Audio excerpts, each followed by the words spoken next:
Ladies and gentlemen, a very warm welcome to you. This is another episode of Encounter. We have today with us Shiv Khera, the author of the best international seller, You Can Win. It has sold 3.5 million copies around the world. Shiv Khera, a very warm welcome and thank you for giving us your time. Thank you. Indeed, I'm grateful. Thank you, Roshan. You have a motto, you're very well known for the motto, winners don't do different things, but they do things differently. Why do you have such a strong motto? It's reality. In fact, many times I'm asked, what do winners do differently? Well, first of all, winners form the habit of doing things losers don't like to do. And go check out what are the things losers don't like to do. They're the same things winners don't like to do either, but they do it anyway. See, losers don't like to get up in the morning. Winners don't like to get up in the morning either, but they get up anyway. See, losers don't like to work hard. Winners don't like to work hard either, but they work hard anyway. See, bottom line is they form the habit of doing things losers don't like to do. They form reflex action. See, if we have to think to do the right thing, we can never do it. Have you noticed how many times people say, this person is just lucky, every time he touches dirt, it becomes gold, and this person is just unlucky, every time he touches gold, becomes dirt. You know something, if you analyze their life, analyze every transaction in their life, you notice people we call lucky, every behavior that they do, the positive behavior has become a reflex action. Every time they do it, they just do it right. And the person we call unlucky, analyze their life, analyze every transaction in their life, you will find the negative behavior has become habitual. Every time they do it, they just do it wrong. It happens wrong. Reflexes move wrong. Our parents said one thing.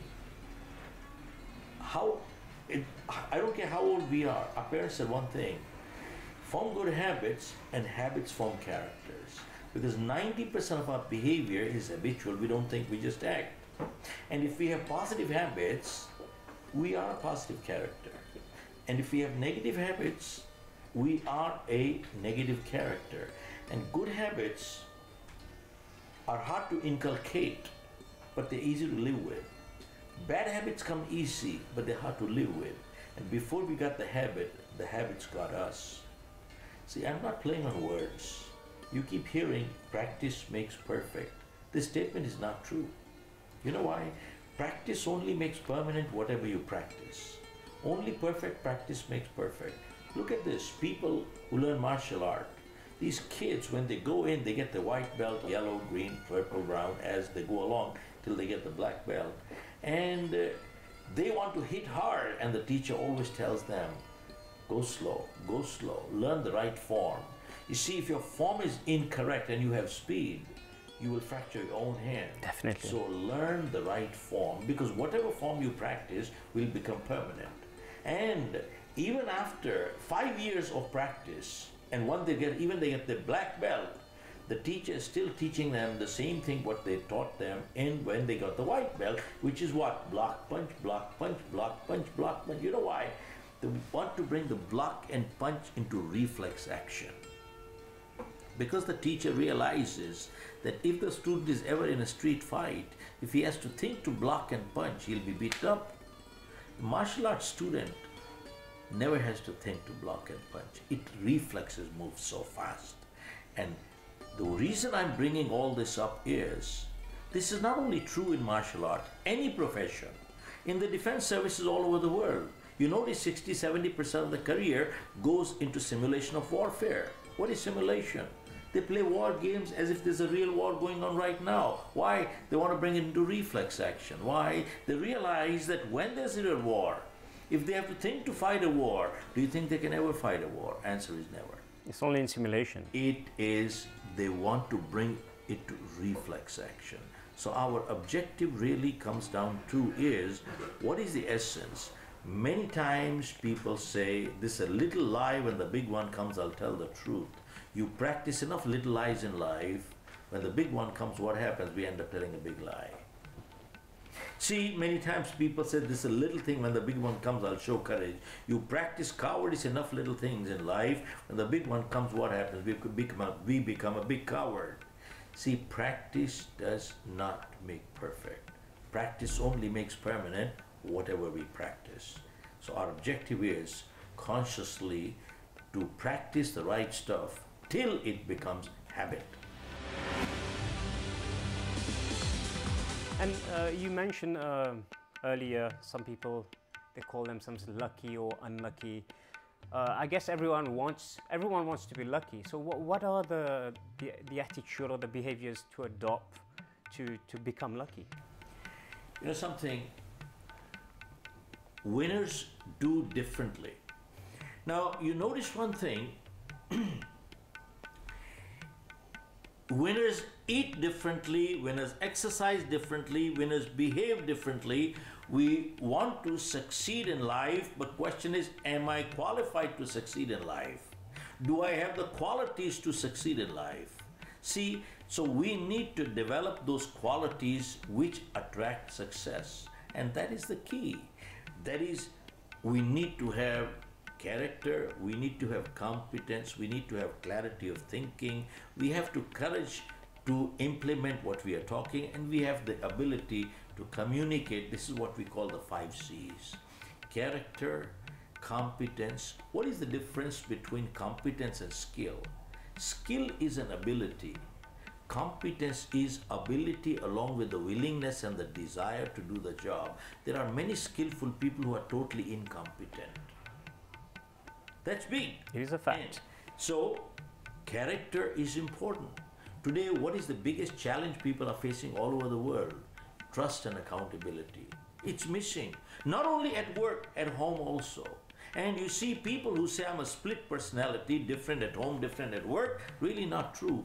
You will find people who are honest at home are honest at work. People who are dishonest at home are dishonest at work. They're very consistent. Absolutely. Behaviors don't change.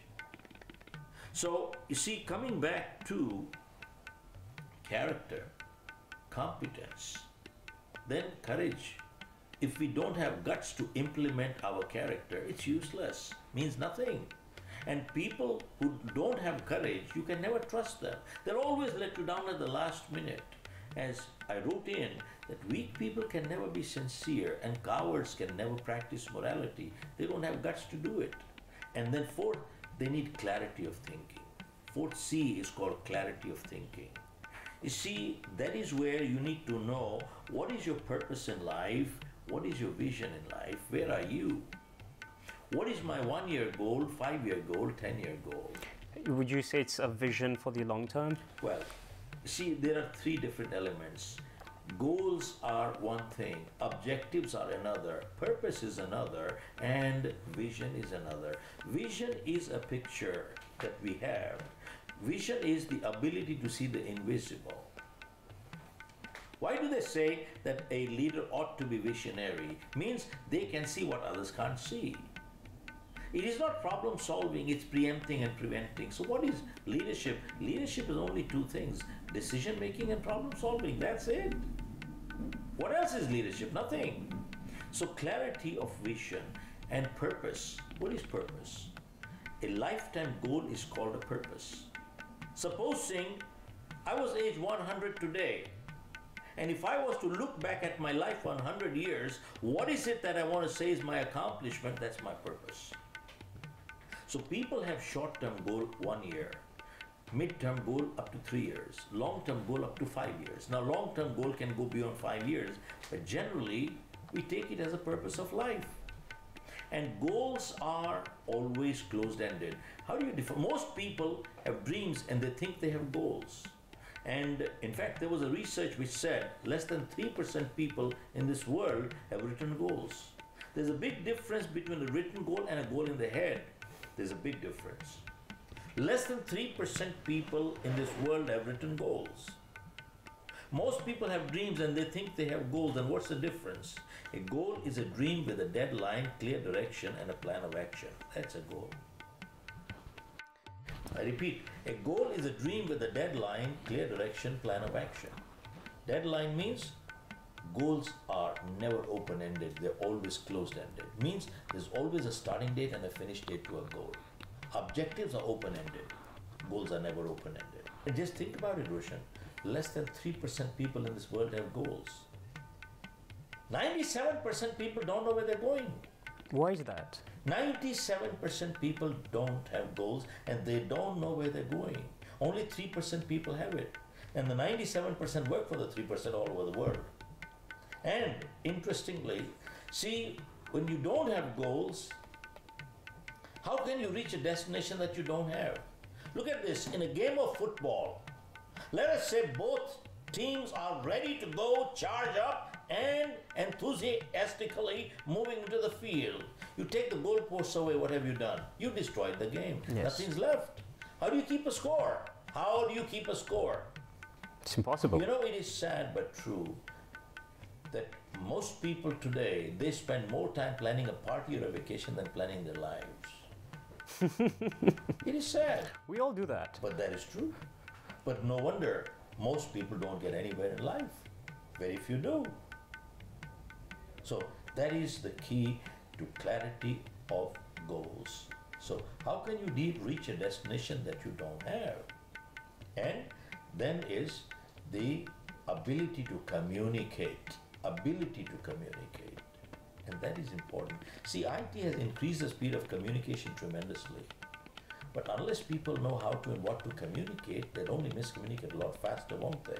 And sadly, most people are not able to communicate not because they lack knowledge, but because they lack confidence. Many people are not able to communicate not because they lack knowledge, but because they lack confidence. 97% of people, if they want to have a change in their lives, they want to join the 3%. How do they start? I mean, you've mentioned the five C's, but how do you start? How do you get started? Look, for anything in life, we need to, first of all, become educated. Now, for instance, if many people didn't know what I'm just talking about, and for the first time in their life they're hearing this, and if it makes sense to them, so that means till now they were not aware, they were ignorant. They were ignorant. And none of these things are being taught in any schools and colleges, including United States and Australia and UK. They are not being taught anywhere. So you see, sadly, 90% of the things that are being taught, we don't use them in our real life. And 90% of what we need in our real life is not being taught.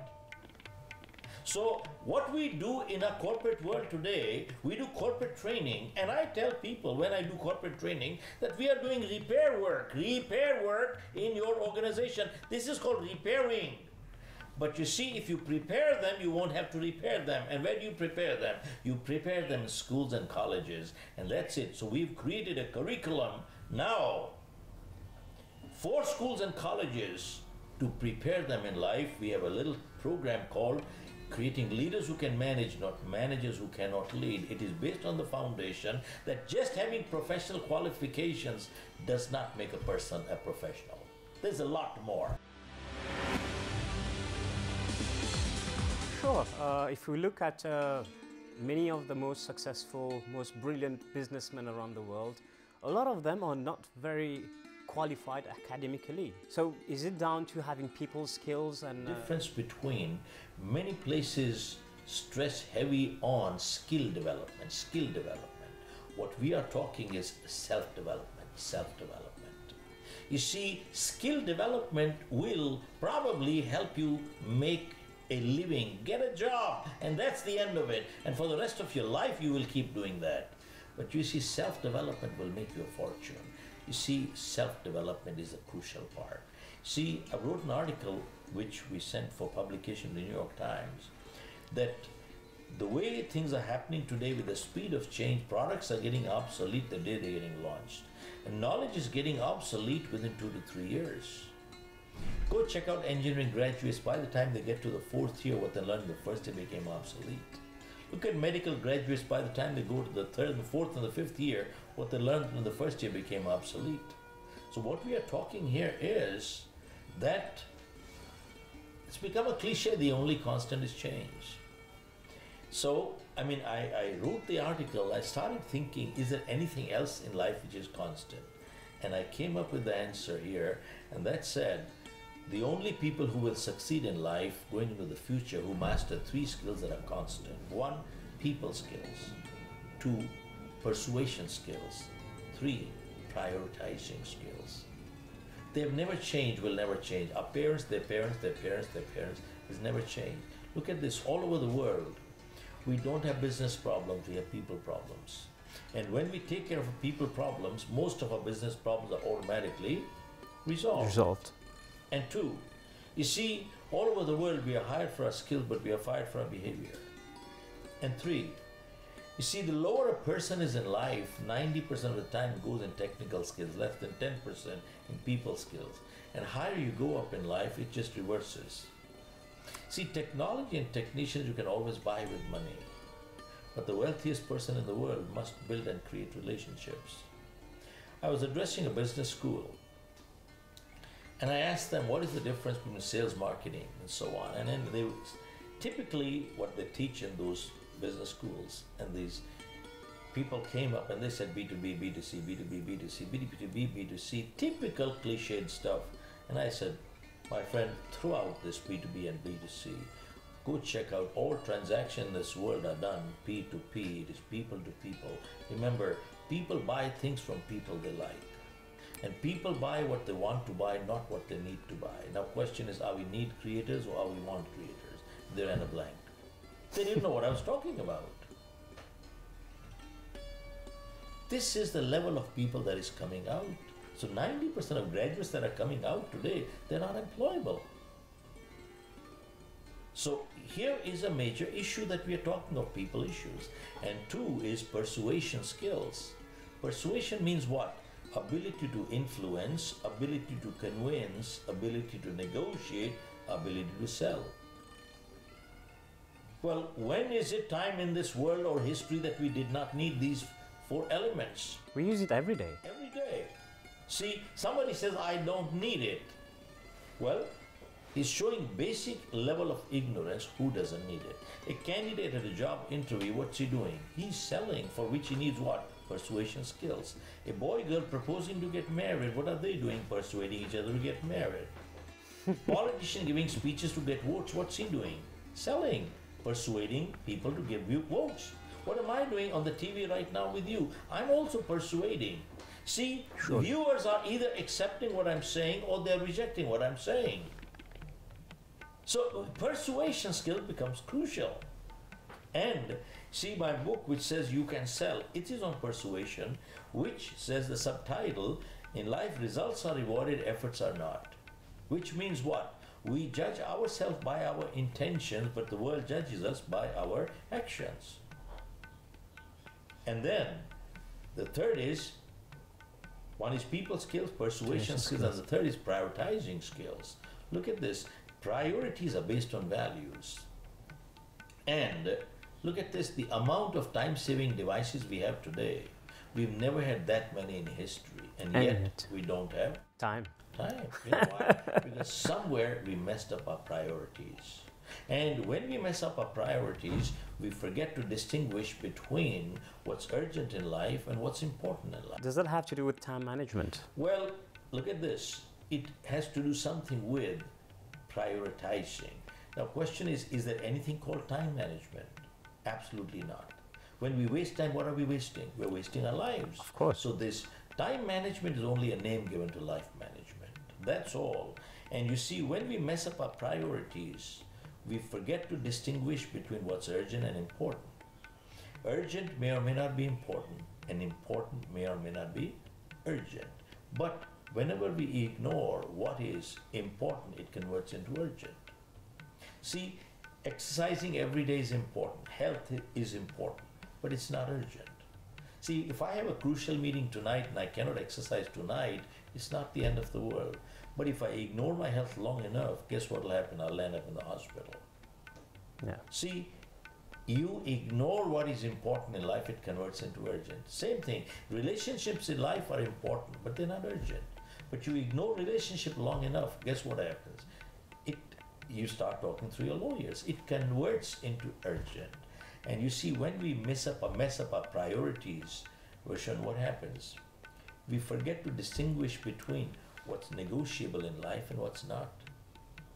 There are some things that are just not negotiable. does it have to do with the clarity of the vision also? Values, exactly. Values. Clarity and commitment to values. That's all. Clarity and commitment to values. If this is missing, you got nothing left. And same thing, when people don't have the values right, they forget to distinguish between happiness and pleasures in life. Pleasures are temporary. Happiness is long-lasting. See, pleasures you get from external things. Happiness you get internally. And when we mess up our values, we forget to distinguish between making money versus earning money. See, today most people want to make money, very few want to earn money. There's a big difference. What is the difference between earning and making? Huge. See, as somebody said, making money, you see, wages without work amounts to stealing. Okay. And that's the key. And there was a study done by Gallup which said I already mentioned to you, 63% of people who go to work are disengaged. Means what? They don't do their job. An additional 24% are actively disengaged, which means they make sure that others also don't do their job. That leaves only 13% of people who go to work actually work. Only 13%, imagine. That's ridiculous. It is ridiculous. And today, most people who go to work, what are they doing? 2-3 hours every day, they go into personal social media and internet. Is that what we're getting paid for? No. Well, somebody steals your wallet, what do you call that person? A thief. And when we people do all these things, what are we, thieves? So we need to reevaluate ourselves. What are we doing? Are we earning money or making money? That's the big difference. You mentioned 3 skills: people skills, persuasion skills, and priority skills. Is it a fact why 50% of all businesses don't last for more than 5 years?